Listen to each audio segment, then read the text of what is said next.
Good morning, viewers. Welcome to this law lecture series. Today's topic is evidence in criminal inquiries and trials. दांडिक जांच एवं विचारणों में साक्ष्य।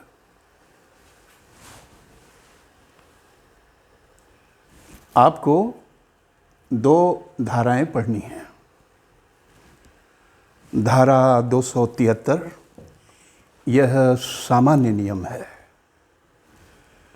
धारा 299 यह अपवाद है।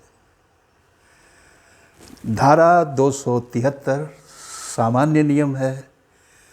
धारा 299 सीआरपीसी अपवाद है। आइए अब पढ़ते हैं धारा 273 सामान्य नियम। पहला बिंदु देखिए, अभियुक्त की अनुपस्थिति में कोई साक्ष्य नहीं लिया जाएगा। साक्ष्य अभियुक्त की उपस्थिति में लिया जाएगा। मान लीजिए अभियुक्त की उपस्थिति क्षमा कर दी गई है तो ठीक है, उस स्थिति में साक्ष्य उनके प्लीडर की उपस्थिति में लिया जाएगा। साक्ष्य या तो अभियुक्त की उपस्थिति में, और यदि उनकी उपस्थिति क्षमा कर दी गई है तो उसके प्लीडर की उपस्थिति में लिया जाएगा। अनुपस्थिति में अर्थात पीठ पीछे साक्ष्य नहीं लिया जाएगा। दूसरा पॉइंट, अभियुक्त से क्या तात्पर्य है।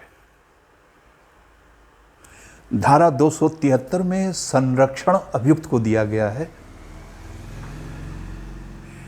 अभियुक्त से क्या तात्पर्य है यहां। अभियुक्त शब्द धारा 273 में व्यापक अर्थों में प्रयुक्त है। इसमें आता है वह व्यक्ति जिसके विरुद्ध प्राथमिकी अभिलेखित कराई गई है, वह व्यक्ति जिसके विरुद्ध न्यायालय में परिवाद प्रस्तुत किया गया है, अपराध का आरोप है, या तो प्राथमिकी अभिलेखित कराई गई है पुलिस थाने पर, और या दंड न्यायालय में परिवाद संस्थित किया गया है। इसे हम कहते हैं वास्तविक अभियुक्त। उस पर अपराध का आरोप है। एक और अभियुक्त है जो धारा 273 का लाभार्थी है। वास्तव में यह अभियुक्त नहीं है, लेकिन यह अभियुक्त प्रकल्पित कर लिया गया है, और ऐसी प्रकल्पना उसके हित में है, उसके लाभार्थ है। तो कौन है यह दूसरा व्यक्ति जो अभियुक्त है नहीं किंतु प्रकल्पित कर लिया गया है। यह वह व्यक्ति है जिसके संबंध में दंड प्रक्रिया संहिता के अध्याय 8 में कार्यवाही संचालित है। शांति बनाए रखने के लिए प्रत्याभूति, सदाचार बनाए रखने के लिए प्रत्याभूति, अध्याय 8 की प्रोसीडिंग्स चल रही हैं, अध्याय 8 की कार्यवाही चल रही है। यह अभियुक्त नहीं है, यह संदिग्ध व्यक्ति है, किंतु हम इसे अभियुक्त मानेंगे और इसे धारा 273 का लाभ देंगे। पीठ पीछे साक्ष्य नहीं लिया जाएगा।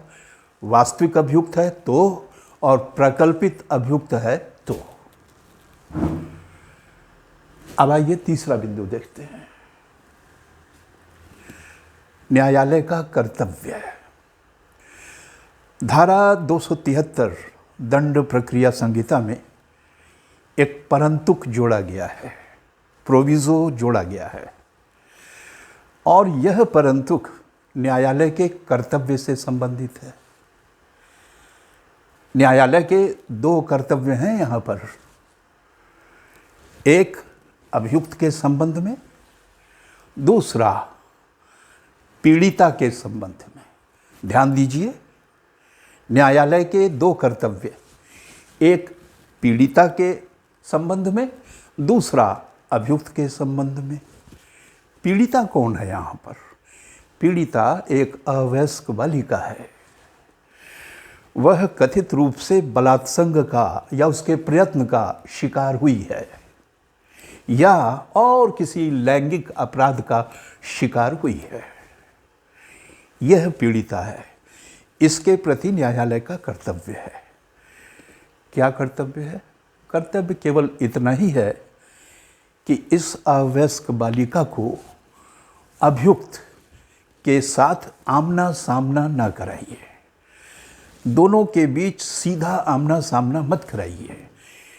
यह नाबालिग लड़की है, अवयस्क लड़की है, पीड़िता, तो इसका अभियुक्त के साथ सीधा कॉन्फ्रंटेशन नहीं होना चाहिए। एक कर्तव्य ये हुआ। अब दूसरा कर्तव्य अभियुक्त के प्रति है। न्यायालय को न्याय करना है दोनों पक्षों के संबंध में, तो कर्तव्य भी दोनों के लिए है। अभियुक्त के लिए क्या कर्तव्य है?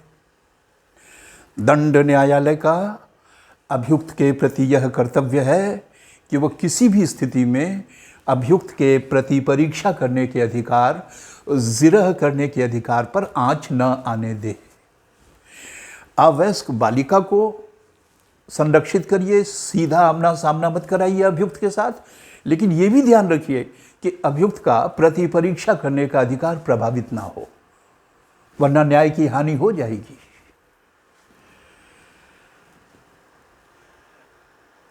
अब हम अगले सेक्शन 299 में आते हैं। यह अपवाद है और इसमें दो क्लासेस हैं। एक अपवाद धारा 299 के प्रथम खंड में है, दूसरा इसी धारा के दूसरे खंड में है। तो आइए दोनों अपवादों पर विचार करते हैं।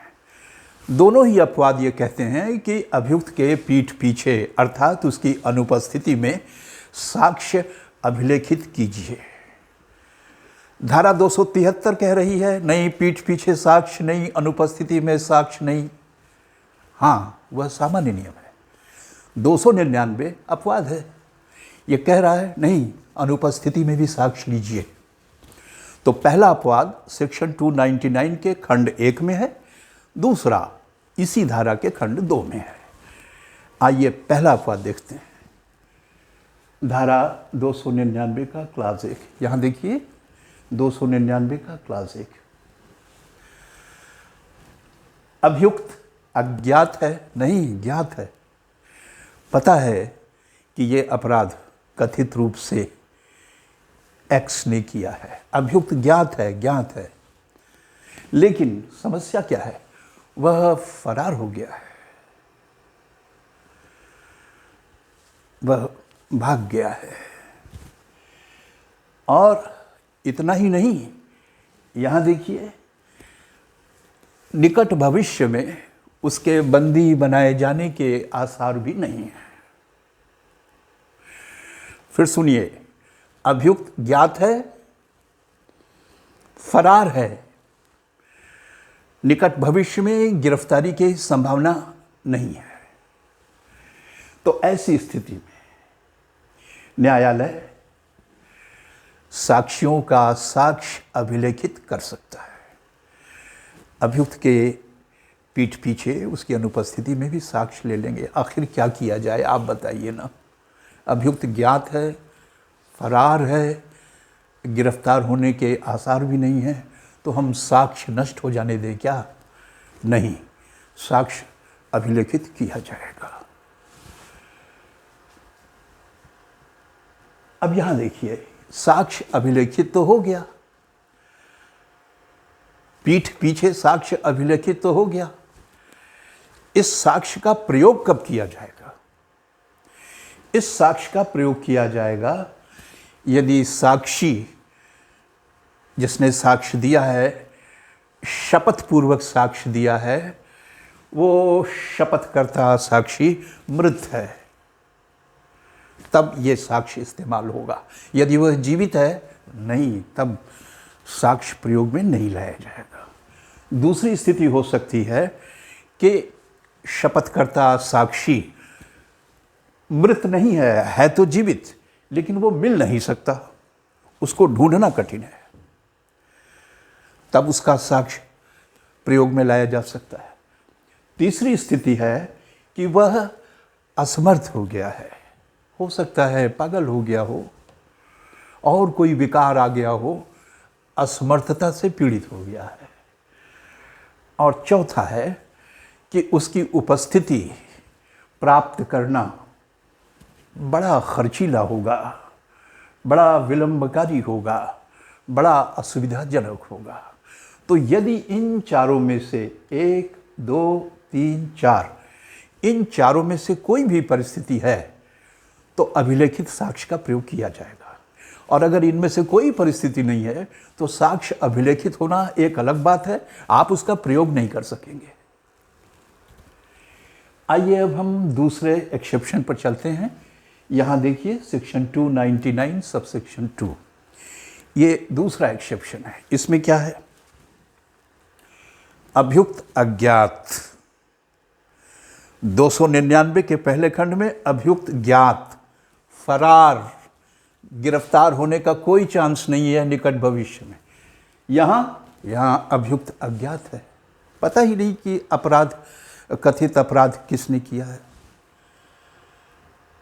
लेकिन अपराध काफी गंभीर है, मृत्यु से दंडनीय है, आजीवन कारावास से दंडनीय है।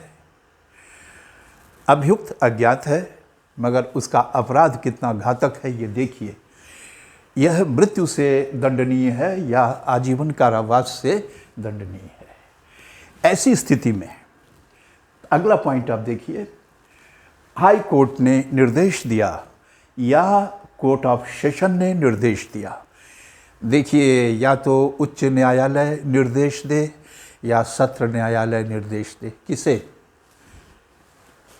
जुडिशियल मैजिस्ट्रेट फर्स्ट क्लास, न्यायिक मैजिस्ट्रेट प्रथम श्रेणी को या तो उच्च न्यायालय ने या सत्र न्यायालय ने निर्देश दिया कि आप साक्ष्य अभिलेखित कर लीजिए। तब न्यायिक मैजिस्ट्रेट प्रथम श्रेणी इस निर्देश का पालन करते हुए अभियुक्त की अनुपस्थिति में साक्ष्य अभिलेखित कर लेंगे। बात फिर वही उठेगी, अभिलेखन तो हो गया, इसका प्रयोग कब करना है? इसका प्रयोग आप तब करिएगा जब साक्षी शपथकर्ता की मृत्यु हो गई है या साक्षी शपथकर्ता मिल नहीं सकता है या साक्षी शपथकर्ता भारत से परे एवं बाहर है। यदि इनमें से कोई स्थिति है तीनों में से, तभी यह साक्ष्य जो न्यायिक मैजिस्ट्रेट प्रथम श्रेणी ने अभिलेखित किया है अभियुक्त की अनुपस्थिति में, इसका प्रयोग किया जा सकेगा। आज के लिए बस इतना ही। धन्यवाद।